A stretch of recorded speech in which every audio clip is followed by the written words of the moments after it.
Hello বন্ধুরা, সবাইকে স্বাগত জানাই স্টাডি সাকসেস কোচিং সেন্টারে। বন্ধুরা, তোমাদের জন্য আবারও চলে আসে আর একটি খুবই গুরুত্বপূর্ণ জিকে ক্লাস নিয়ে।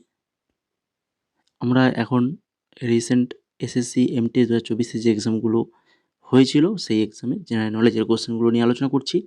তো আজকে আমরা আলোচনা করব 7/10/2024 7/10/2024 সেকেন্ড শিফটে এমটিএস যে এক্সামটা হয়েছিল সেই এক্সামে যে 25খানা জেনারেল নলেজের কোশ্চেনগুলো এসেছিলো সেগুলো নিয়েই আলোচনা হবে। তো এটা আজকের ক্লাস নম্বর 7 নম্বর ক্লাস এটা। এর আগে যে 6খানা ক্লাস হয়ে গেছে তোমরা কিন্তু অবশ্যই দেখে নেবে। তাছাড়া আমরা জিটি 2024, সিজিএল 2024 এবং সিএইচএসএল 2024, সিএইচএসএল 2024-এর পুরো সম্পূর্ণ যতগুলো শিফট ছিল সবগুলোই ক্লাস আমরা করিয়ে দিয়েছি। তো সেই ক্লাসগুলো যারা দেখোনি ডেসক্রিপশানে লিঙ্ক রয়েছে, সেই লিঙ্ক থেকে কিন্তু অবশ্যই দেখে নেবে। প্রত্যেকটা ক্লাস তোমাদের জন্য গুরুত্বপূর্ণ। তোমরা এটা ভেবো না যে এমটিএস এক্সাম দেবে শুধুমাত্র এমটিএসের প্রিভিয়াস ইয়ার পড়বে, এটা কিন্তু খুবই ভুল ধারণা। তোমাদের এসএসসির যে সকল এক্সাম হয় প্রত্যেক এক্সামের প্রিভিয়াস ইয়ারে কিন্তু তোমাদেরকে পড়তে হবে। আর বিশেষ করে আমাদের যে পিডিএফটা আমরা বানিয়েছি এমটিএসের প্রিভিয়াস ইয়ার কোশ্চেন রয়েছে, কিন্তু এই আমাদের এমটিএসের যে প্রিভিয়াস ইয়ার কোশ্চেনগুলো রয়েছে 6200+ এমসিকিউ রয়েছে, এর সঙ্গে এই প্রত্যেকটা কোশ্চেন আনসার তো রয়েছে তারই সঙ্গে এক্সট্রা ডিটেলসগুলো রয়েছে। অনেক এক্সট্রা ডিটেলস তোমরা পেয়ে যাবে। তার জন্য আমাদের পিডিএফটা প্রত্যেকটা এক্সামের জন্য গুরুত্বপূর্ণ। প্রত্যেকটা এক্সামের জন্য আমাদের এই পিডিএফ কিন্তু খুবই গুরুত্বপূর্ণ। যারা এখনও পিডিএফটা পারচেজ করতে পারোনি, তো যদি পারচেজ করতে চাও তাহলে অবশ্যই আমাদের যে হোয়াটসঅ্যাপ নাম্বার রয়েছে 6294528484, এই হোয়াটসঅ্যাপ নাম্বারে হাই লিখে মেসেজ করো। পুরো এমটিএসে যদি তোমরা কম্বো নাও তাহলে কিন্তু প্রাইস পড়বে 199 টাকা। 199 টাকায় তোমরা 4খানা পিডিএফ পেয়ে যাবে। তারই সঙ্গে আমাদের টেলিগ্রাম গ্রুপ করা হয়েছে, এমটিএসে টেলিগ্রাম গ্রুপ করা হয়েছে, প্রাইভেট টেলিগ্রাম গ্রুপ। সেই গ্রুপে আদার্স সমস্ত প্রকারের নোটস কিন্তু ওই গ্রুপে দেওয়া রইবে, সমস্ত রকম নোটস। ইতিমধ্যে আমরা অনেক নোটস দিয়ে দিয়েছি। তাই যারা ভাবছো যে পিডিএফটা আজ পারচেজ করব কাল পারচেজ করব এরকম চিন্তা ভাবনা করছো, বা তোমাদের যদি কারোর পিডিএফ নেওয়ার ইচ্ছে থাকে তাহলে কিন্তু দেরি করো না, যত তাড়াতাড়ি সম্ভব পিডিএফগুলো নিয়ে পড়াশোনা করো। তুমি যত দেরি করবে তুমি কিন্তু ততটা অন্যান্য জনের থেকে পিছিয়ে পড়বে। কেননা যারা প্রথম থেকে পিডিএফ নিয়েছে তারা কিন্তু ইতিমধ্যে পড়া শুরু করে দিয়েছে, এবং তারই সঙ্গে আমরা যে টেলিগ্রামে এক এক করে পিডিএফ দিচ্ছি, যখন আমরা এক এক করে পিডিএফ দেবো তখন কিন্তু সেগুলো তোমাদের কিন্তু প্র্যাকটিস করতে বা পড়তে তোমাদের সুবিধা হবে। এই কারণে আমরা একসঙ্গে গাদা দিয়ে দিই, এক একটা টপিক, রিজনিং ম্যাথ একটা টপিক দিচ্ছি যাতে তোমরা পড়তে পারো ঠিকঠাক করে। ঠিক আছে, সেই জন্যই সেইভাবে দেওয়া হচ্ছে। তো দেরি করো না, যত তাড়াতাড়ি সম্ভব তোমাদের যদি নেওয়ার ইচ্ছা থাকে তো অবশ্যই হোয়াটসঅ্যাপ নাম্বারে হাই লিখে মেসেজ করে ফেলো। তো এখন দেখো আজকের ক্লাসের ফার্স্ট কোশ্চেন কী রয়েছে। কোন ঘটনায় অশোকের প্রশাসনিক নীতিতে গভীর পরিবর্তন এনেছিল? অশোকের প্রশাসনিক নীতিতে গভীরভাবে পরিবর্তন এনেছিল সেটা হচ্ছে এই কলিঙ্গ যুদ্ধ। কলিঙ্গ যুদ্ধের পরেই কিন্তু তার একটা পরিবর্তন এসেছিল। এখান থেকে যে সকল ইম্পর্টেন্ট নোটস তোমাদেরকে জানা দরকার, কেননা এখান থেকে কিন্তু কোশ্চেন কিন্তু প্রত্যেক বছর আসে এক্সামে। তো কী রয়েছে দেখো, কলিঙ্গ যুদ্ধ খ্রিস্টপূর্ব 261 সালে সংঘটিত হয়, যখন সম্রাট অশোক কলিঙ্গ আক্রমণ করে। কলিঙ্গ যুদ্ধ অসংখ্য জীবনহানির ঘটনায় অশোক মর্মাহত হন এবং বৌদ্ধ ধর্ম গ্রহণ করে, খুবই ইম্পর্ট্যান্ট, কোন ধর্ম? বৌদ্ধ ধর্ম গ্রহণ করে এবং অহিংসা নীতি প্রচারে মনোনিবেশ করেন। কলিঙ্গ যুদ্ধের পর অশোক যুদ্ধনীতি ত্যাগ করেছিলেন। কলিঙ্গ যুদ্ধের পরে অশোক কিন্তু যুদ্ধনীতি ত্যাগ করেছিলেন। এইভাবে কিন্তু কোশ্চেনটা এসেছিল এমটিএস 2022-এ, যে কোন যুদ্ধের পর অশোক তার যুদ্ধনীতি পরিত্যাগ করেছিলেন। সঠিক অ্যান্সার কলিঙ্গ যুদ্ধ। তারপরে দেখো, উপকূলীয় ওড়িশার প্রাচীর নাম ছিল কলিঙ্গ। উপকূলীয় ওড়িশার প্রাচীর নাম ছিল কলিঙ্গ। তারপরে সম্রাট অশোক তার রাজ্যাভিষেকের 8 বছর পর কলিঙ্গ জয় করেন। রাজ্যাভিষেকের 8 বছর পর কলিঙ্গ জয় করেছিলেন। সিজিএল 2023 এসেছিল। তো এই রকমই এক্সট্রা নোটসগুলো আমাদের পিডিএফে পেয়ে যাবে। তো অবশ্যই পিডিএফ কিন্তু পেড পিডিএফ। আগের দিনে একজন কমেন্ট করেছিল যে স্যার পিডিএফগুলো কি ফ্রিতে পাওয়া যাবে? তো ফ্রিতে নয়, এগুলো পেড পিডিএফ, তোমাদেরকে কিনতে হবে। 2 নম্বর কোশ্চেন দেখো, নিচের কোন আইনের অধীনে ওয়ারেন হেস্টিংস বাংলার গভর্নর জেনারেল হিসেবে নিযুক্ত হন? বাংলার গভর্নর হিসেবে নিযুক্ত হন কোন আইনের অধীনে? সঠিক অ্যান্সার কী হবে? সঠিক অ্যান্সার আসবে রেগুলেটিং আইন 1773। রেগুলেটিং আইন 1773-এর অধীনে ওয়ারেন হেস্টিংস বাংলার গভর্নর জেনারেল হিসেবে নিযুক্ত হয়েছিলেন। এই রেগুলেটিং আইন বা যেটাকে নিয়ন্ত্রণী বা প্রবিধান আইনও বলা হয়, 1773 দ্বারা বাংলায় গভর্নরকে বাংলার গভর্নর জেনারেল হিসেবে মনোনীত করা হয়েছিল। এই আইনটি ভারতীয় ইস্ট ইন্ডিয়া কোম্পানি বিষয়গুলি নিয়ন্ত্রণ করার জন্য এবং ক্ষমতাকে নিয়ন্ত্রণ করার জন্য নকশা করা হয়েছিল। 1773 সালে রেগুলেটিং অ্যাক্টের অধীনে কলকাতায় সুপ্রিম কোর্ট প্রতিষ্ঠিত হয়েছিল। কলকাতায় সুপ্রিম কোর্ট প্রতিষ্ঠিত হয়েছিল। এই লাস্টে যে পয়েন্টটা দেখতে পাচ্ছ এটা কিন্তু জেই এবং সিএইচএসএল দুটো এক্সামে এসেছিল 2024-এ, তার জন্য কিন্তু ভেরি ভেরি ইম্পর্ট্যান্ট এটা। তারপরে দেখো 3 নম্বর, মোট দেশীয় পণ্য অনুমান করার সময় শুধুমাত্র চূড়ান্ত পণ্যের আর্থিক মূল্য বিবেচনা করা হয়। কারণ কি? এর অচলতা সক্রিয় অর্থনীতির প্রভাব শেষ হয়, দ্বৈত গণনার সমস্যা, না হচ্ছে উৎপাদন প্রক্রিয়ার প্রতিটি পর্যায়ে যোগ করা মানে অন্তর্ভুক্ত করা। কোনটা হবে? এই এ বি সি এই তিনটের মধ্যে কোনটা হবে? তো সঠিক অ্যান্সার হবে অপশান নাম্বার 1, অর্থাৎ শুধুমাত্র বিটা এখানে হয়ে যাবে। তাহলে কি হবে না, মোট দেশীয় পণ্য অনুমান করার সময় শুধুমাত্র চূড়ান্ত পণ্যের আর্থিক মূল্য বিবেচনা করা হয়, কারণ দ্বৈত গণনার সমস্যা। কিসের জন্য? দ্বৈত গণনার সমস্যা। মহাবলীপুরমের তীরে মন্দিরটি ড্যাশ রাজা দ্বিতীয় নরসিংহ বর্মনের রাজত্বকালে নির্মিত হয়েছিল। সঠিক অ্যান্সার কী হবে না, সঠিক অ্যান্সার পল্লব রাজা দ্বিতীয় নরসিংহ বর্মনের রাজত্বকালে নির্মিত হয়েছিল মহাবলীপুরমের তীরে। সঠিক। এখান থেকে দেখো যেটা মনে রাখতে হবে তোমাদেরকে অবশ্যই, কি না হচ্ছে শোর মন্দির। কী মন্দির? শোর মন্দির ভারতের মহাবলীপুরমে অবস্থিত। এটা এমটি 2019-এ কিন্তু এসছে। এটি বর্তমান তামিলনাড়ুর করমণ্ডল উপকূলে অবস্থিত। এরপরে দেখো 5 নম্বর, সাইনা নেহওয়ালের আত্মজীবনী নাম কি? আত্মজীবনী থেকে কোশ্চেনে কিন্তু মাস্ট পাবে তোমরা তোমাদের এক্সামে। তো এটা সঠিক অ্যান্সার হবে playing to win my life on and of court. Playing to win my life on and of court, এটা হচ্ছে সাইনা নেহওয়ালের আত্মজীবনী। এছাড়া বাকি যেগুলো রয়েছে এগুলোও কিন্তু ভেরি ভেরি ইম্পর্টেন্ট, দেখতেই পাচ্ছ।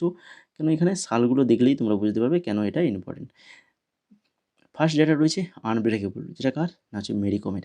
তারপরে স্ট্রেট ফ্রম দ্য হার্ট এটা কার? না হচ্ছে কপিল দেবের।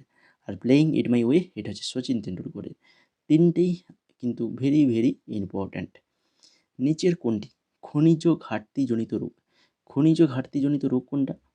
খনিজের অভাবে যে রোগটা ঘটে থাকে সেটা হচ্ছে গলগণ্ড হয়ে যাবে সঠিক অ্যান্সার। এই গলগণ্ড যেটা হচ্ছে থাইরয়েড গ্রন্থির একটি রোগ, আয়োডিনের ঘাটতির কারণে কিন্তু হয়ে থাকে।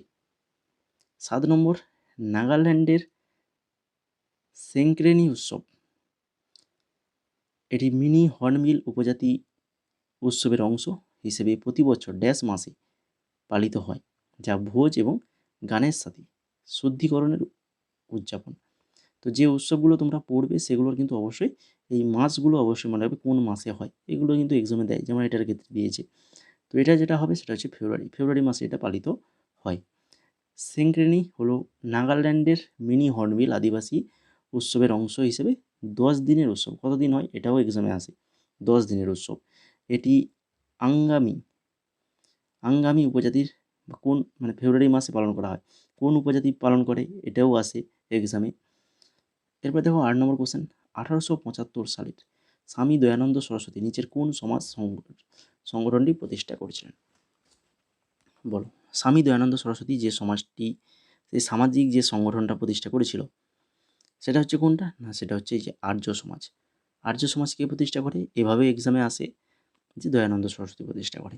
এছাড়া আরও যে সকল সমাজগুলো রয়েছে যেমন প্রার্থনা সমাজ, সত্যশোধক সমাজ, ব্রাহ্ম সমাজ, এগুলো সম্পর্কে মনে রাখতে হবে। এগুলো আমরা গত বছর বারবার করে তোমাদেরকে আমি বলেছিলাম, যারা পুরানো স্টুডেন্ট রয়েছে আমাদের, আমি বলেছিলাম বারবার, যতবার এই সমাজ এসছে আমি কিন্তু প্রত্যেকটা সমাজকে আলোচনা করে দিয়েছি।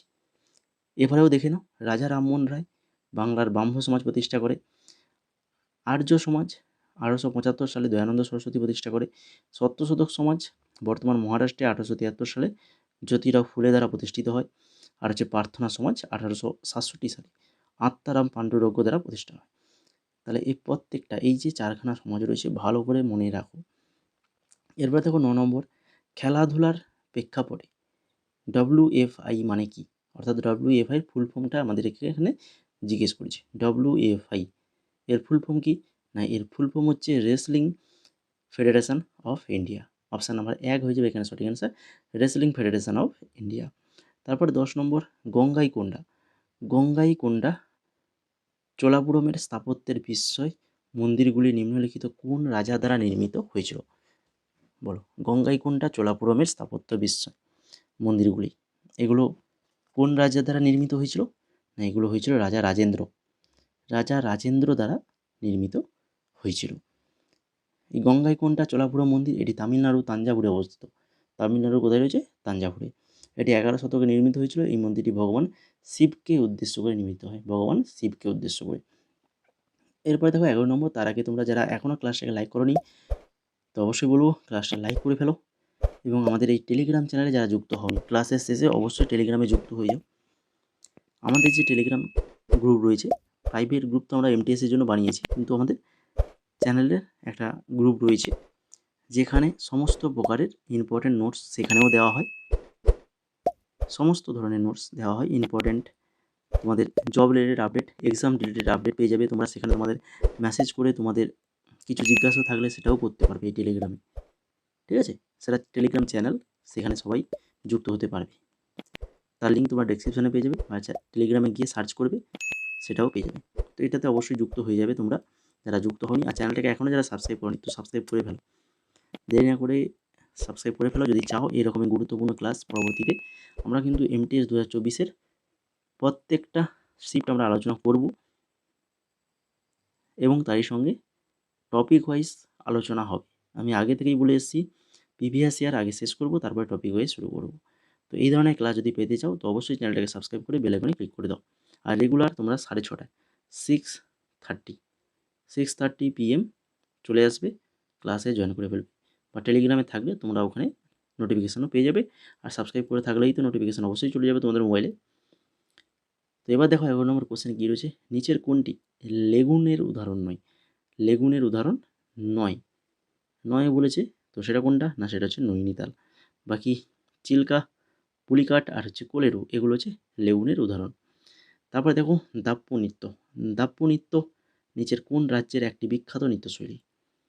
বলো, দাপ্পু নৃত্য, এই নৃত্য থেকে এক্সামে আসে, তো এটা নিয়ে আমরা ক্লাস করাবো, বা আমাদের যে পেড পিডিএফ রয়েছে তো সেখানে নৃত্য বলে একটা টপিকে আমরা দিয়ে দিয়েছি কে কোন নৃত্যের সাথে যুক্ত, এরকম কিছু দেওয়া রয়েছে, বা কোন রাজ্যে কোন নৃত্য বিখ্যাত, কোন উৎসব পালিত হয়, কে কোন বাদ্যযন্ত্রের সাথে যুক্ত, এইরকম। এই সকল কোশ্চেন এমটিএসের জন্য ভেরি ভেরি ইম্পর্ট্যান্ট। এটা হয়ে যাবে সঠিক অ্যান্সার অন্ধ্রপ্রদেশ। কী হয়ে যাবে? অন্ধ্রপ্রদেশ হয়ে যাবে সঠিক অ্যান্সার। তারপরে দেখো দাপ্পু নৃত্য, এখানে এক্সামে আসে যে দাপ্পু নৃত্যে কোন কোন বাদ্যযন্ত্র ব্যবহার করা হয়। তো কী কী দেখো, তবলা, করতাল, হারমোনিয়াম হচ্ছে দাপ্পু, এই 4খানা বাদ্যযন্ত্র ব্যবহার করা হয়। অনেক সময় এক্সামে দেখেছি যে কী দেয়, না হচ্ছে দাপ্পু নৃত্যে কোন বাদ্যযন্ত্র ব্যবহার করা হয় না, এরকম কোশ্চেন থাকে। তো 3খানা এদের মধ্যে 3খানা দিয়ে দিল আর একটা আলাদা কিছু দিয়ে দিল, ঠিক আছে? তো এই 4খানা যন্ত্র ভালো করে মনে রাখো যেগুলো দাপ্পু নৃত্যে ব্যবহৃত হয়। তারপরে দেখো 13 নম্বর কোশ্চেন, 2023 সালের এপ্রিলে প্রকাশিত 279তম প্রতিবেদনে ভারতের আইন কমিশন কোন আইনের বিধান বজায় রাখার সুপারিশ করেছে? এই কারেন্ট অ্যাফেয়ার্সের আমরা প্রাইভেট টেলিগ্রাম গ্রুপে 100খানা এমসিকিউ দিয়ে দিয়েছি। 2025-এর 2024 তো আমরা পেড পিডিএফ দিচ্ছি, যারা পিডিএফ পারচেজ করবে 199 টাকার কমবে, সেখানে 2024-এর ফুল কারেন্ট অ্যাফেয়ার্স দেওয়া হবে। আর 2025টা যেটা আমাদের ওই প্রাইভেট টেলিগ্রাম গ্রুপে দেওয়া হবে। আমি আগেও বলে এসেছি, সেই মতো 100খানা ফার্স্ট আমরা 100খানা 2025-এর কারেন্ট অ্যাফেয়ার্স কিন্তু দিয়েছি। রিসেন্ট আমরা গতকাল দিয়েছি, ঠিক আছে? গতকাল অর্থাৎ 4 তারিখ দেওয়া হয়েছে এটা, ঠিক আছে? আজকে 6 তারিখ, 5 তারিখ মানে কালকে উল্টো রথ ছিল বলে ক্লাস বন্ধ ছিল। 5 তারিখে 4 তারিখে দেওয়া হয়েছে। এটা সঠিক অ্যান্সার কী হবে দেখো, না এটা সঠিক অ্যান্সার হবে অপশান নাম্বার 4, রাষ্ট্রদ্রোহ আইন। রাষ্ট্রদ্রোহ আইন। তারপরে দেখো 14 নম্বর, স্ল্যাশ অ্যান্ড বার্ন কৃষি প্রসঙ্গে নিচের কোন নামটি উড়িষ্যার সাথে সম্পর্কিত নয়? তো এই যে স্ল্যাশ অ্যান্ড বার্ন কৃষি, এগুলো কোন রাজ্যে কোন নামে বিখ্যাত বা কোন দেশে কী নামে পরিচিত, এগুলো কিন্তু এক্সট্রা নোটের মাধ্যমে আমাদেরকে দেওয়া হয়েছে, আমাদের পেড পিডিএফে দেওয়া হয়েছে। আমি তোমাদেরকে দেখিয়েও দেবো কীভাবে দেওয়া রয়েছে। তো এটার সঠিক অ্যান্সার হবে রোকা। এখানে না বলেছে, না হচ্ছে রোকা। তাহলে উড়িষ্যায় এই স্ল্যাশ অ্যান্ড বার্ন কৃষি কী নামে পরিচিত না হচ্ছে ব্রিঙ্গা, পামাদামি আর হচ্ছে কোমান। ঠিক আছে, তো এইখানে দেখো এই যে এইভাবে দেওয়া রয়েছে, বিভিন্ন রাজ্য কোন রাজ্যে কী নাম রয়েছে সেগুলো এখানে কিন্তু দেওয়া রয়েছে, কোন দেশে কী নাম দেওয়া রয়েছে সেগুলো এখানে দেওয়া রয়েছে। Mexico, Venezuela, Brazil, Indonesia, Bharat, Bangladesh, এখানে সব কিছু দেওয়া রয়েছে। এবার দেখো 15 নম্বর কোশ্চেন, জানুয়ারি 2023-এ উদ্বোধনী মহিলা ইন্ডিয়ান প্রিমিয়ার লিগ অর্থাৎ WPL 5টি দলের বিক্রি থেকে BCCI কত টাকা অর্জন করেছিল? 2023-এ যে ওমেন প্রিমিয়ার লিগ হয়েছিল সেখানে 5টা দল খেলেছিল, সেই 5টা দল বিক্রির থেকে BCCI কত টাকা অর্জন করেছিল?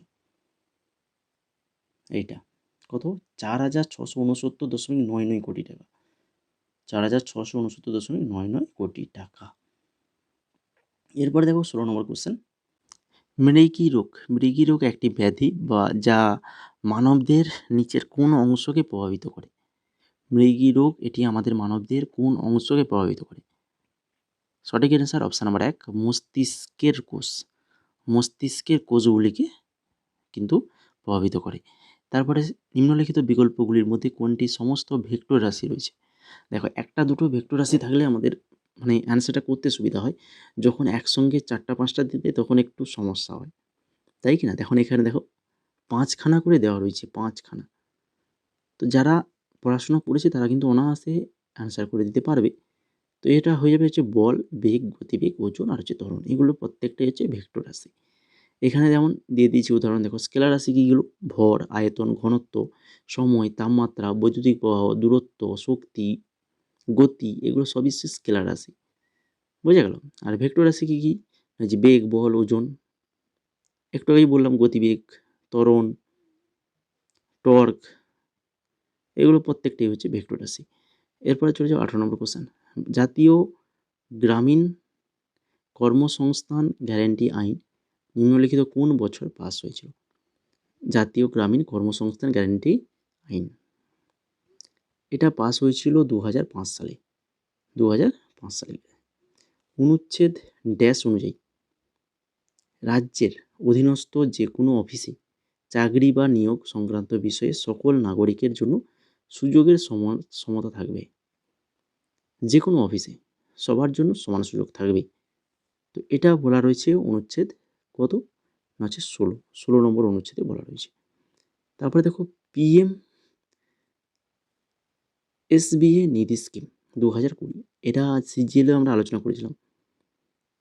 শহুরে রাস্তার বিক্রেতারা 10,000 পর্যন্ত ওয়ার্কিং ক্যাপিটাল লোন পাওয়ার যোগ্য, যার মেয়াদ রয়েছে কত না, যার মেয়াদ রয়েছে 1 বছর। PMSBA নিধি যোজনা ভারতের ফেরিওয়ালাদের ক্ষমতায়ন করার লক্ষ্যে কিন্তু তৈরি করা হয়েছিল। ফেরিওয়ালাদের, এটি আবাসন ও নগর বিষয়ক মন্ত্রক দ্বারা 1 জুন 2020 প্রকল্পটি চালু হয়েছিল। 21 নম্বর কোশ্চেন দেখো, অভ্র কোন ধরনের খনিজ? অভ্র এটা কোন ধরনের খনিজ? এটা হচ্ছে একটা অধাতু। এটা হচ্ছে একটা কি অধাতু। অন্ধ্রপ্রদেশ রাজ্য অভ্রের সবচেয়ে বেশি উৎপাদনকারী। ভারতীয় সংবিধানে কোয়াসি ফেডারেল সরকারের রূপটি কোন দেশ থেকে ধার করা হয়েছে? কোয়াসি ফেডারেল, এটা কোন দেশ থেকে ধার করা হয়েছে? না, এটা ধার করা হয়েছে কানাডা। কানাডা থেকে ধার করা হয়েছে। কেসি হেয়ার ভারতীয় সংবিধানকে কোয়াসি ফেডারেল বা আধা যুক্তরাষ্ট্রীয় বলে বর্ণনা করেছেন, এটাও মনে রাখো। তারপরে দেখো রামপুরের সহসওয়ান ঘরানা নিম্নলিখিত ব্যক্তিদের মধ্যে কার দ্বারা প্রতিষ্ঠিত হয়েছিল? রামপুরের সহসওয়ান ঘরানা, এটা কার দ্বারা প্রতিষ্ঠিত হয়েছিল? ওস্তাদ ইনায়েত হোসেন খান, ওস্তাদ ইনায়েত হোসেন খানের দ্বারা। তারপরে পুরুষোত্তম দাধিচ, একজন প্রখ্যাত কত্থক নৃত্যশিল্পী, যিনি 2020 সালে পদ্মশ্রী পুরস্কারে ভূষিত হয়েছেন। তিনি কোন স্থানে সাথে যুক্ত? মধ্যপ্রদেশ, মধ্যপ্রদেশের সাথে যুক্ত। ফেব্রুয়ারি 2024 অনুযায়ী ইয়ানথুনগো প্যাটেল নিচের কোন রাজ্যের উপমুখ্যমন্ত্রী? ইয়ানথুনগো প্যাটেল, তো ইনি হচ্ছেন নাগাল্যান্ডের এক উপমুখ্যমন্ত্রী। 2024-এর কারেন্ট অ্যাফেয়ার্স ইম্পর্টেন্ট রয়েছে। তো ক্লাসটা এখানেই 25খানা কোশ্চেন শেষ করলাম। যদি তোমাদের ক্লাসটা ভালো লেগে থাকে, ভালো লাগা সত্ত্বেও যদি না তোমরা লাইক করে থাকো, তাহলে বলবো অবশ্যই ক্লাসটাকে লাইক করো, তারই সঙ্গে বন্ধুদের শেয়ার করো, এবং কেমন লাগলো অবশ্যই তোমাদের কমেন্টটা করে যেও, ঠিক আছে? কমেন্টটা অবশ্যই করো কেমন লাগলো ক্লাসটা, এবং তারই সঙ্গে চ্যানেলটাকে যদি না সাবস্ক্রাইব করে থাকো, যদি আমাদের নতুন এই চ্যানেলে যুক্ত হও, মানে আজকের ফার্স্ট ধরো ক্লাসটা দেখছো, সাবস্ক্রাইব করোনি, তো অবশ্যই বলবো সাবস্ক্রাইব করে দাও। কেন এমটিএসের জন্য তোমাদের আমরা যা কিছু দরকার, জিকের যা কিছু দরকার সমস্ত কিছু আমরা কিন্তু আলোচনা করব। এবছর এই টার্গেট নিয়েই আমরা একদম ফার্স্ট থেকে শুরু করেছি এবং লাস্ট পর্যন্ত থাকবো তোমাদের সঙ্গে। তো চ্যানেলটাকে অবশ্যই সাবস্ক্রাইব করে দাও। আর এই 4খানা পিডিএফের কথা বলছিলাম, এমটিএস 2025-এর জন্য এই 4টা কম্বো পিডিএফ আমরা বানিয়েছি। যদি নিতে চাও এই স্ক্রিনে দেওয়া হোয়াটসঅ্যাপ নাম্বারে হাই লিখে মেসেজ করো। আর এই হোয়াটসঅ্যাপ প্রাইভেট যে গ্রুপ রয়েছে, টেলিগ্রাম প্রাইভেট গ্রুপ, যেখানে তোমাদেরকে অ্যাড করে দেওয়া হবে যদি আমাদের এমটিএসের পিডিএফগুলো পারচেজ করো। আর সিএইচএসএল এর পিডিএফ যদি কেউ পারচেজ করতে চাও তাহলে এটাও করতে পারো। এর প্রাইস রয়েছে 49 টাকা মাত্র। এই হচ্ছে দেখো, এই পিডিএফগুলোর মধ্যে এমটিএসের তোমরা যে কোনো 199 টাকারটা নিতে পারো, 149 বা 99, তোমাদের যেটা প্রয়োজন হবে সেটা নিতে পারো। আর নিলেই তোমাদেরকে প্রাইভেট টেলিগ্রাম গ্রুপে অ্যাড করে দেওয়া হবে, সেখানে বাকি আদার্স তোমরা নোটসগুলো পেয়ে যাবে, ঠিক আছে? 199 টাকাটা নিলে তোমরা কিন্তু এই 4খানা পিডিএফ পেয়ে যাবে। 4খানা পিডিএফ 199 টাকায় পেয়ে যাবে, যেটা আর কোথাও এত কম দামে আর কোথাও তোমরা পাবে না। শুধু যদি তোমরা 19 থেকে 24-এর 6200 এই জিকে পিডিএফটা নিতে চাও, অন্য কোথাও খোঁজ করে তোমরা দেখে নাও, 400-500 টাকার কমে তোমরা কিন্তু পাবে না। যদি কোথাও কম পেয়ে যাও আমাদের থেকে, তাহলে সেখানে নিয়ে নাও। আমাদের কিন্তু এখানে প্রাইস যেটা রয়েছে ওটা ফিক্সড থাকবে, এর থেকে কিন্তু আমরা কম করতে পারবো না। অনেকে বলছে কম করার কথা, কিন্তু আমরা পারবো না এর থেকে কম করতে। অনেকটাই সবার কথা ভেবে আমরা কম করেছি। 4খানা পিডিএফ দিচ্ছি মাত্র 199 টাকায়। পিডিএফগুলো তৈরি করতে অনেকটাই সময় লেগেছিল। বিশেষ করে এবারে 2024-এর পিডিএফটা তো 1600 এমসিকিউ ছিল, 1600 প্লাস 1625। প্রত্যেকটা মানে প্রচুর আমাদের একেবারে এক্সট্রা ডিটেলসগুলো অ্যাড করেছি। তারই সঙ্গে যে সাইডে ইয়ারগুলো, মানে কোনটা কোন এক্সামে এসছে এগুলো দেওয়া হয়েছে, তার জন্য অনেকটাই সময় গিয়েছে। তো দেখো, তোমরা যারা নিতে আগ্রহী তো অবশ্যই বলবো এই হোয়াটসঅ্যাপ নাম্বারে হাই লিখে মেসেজ করো।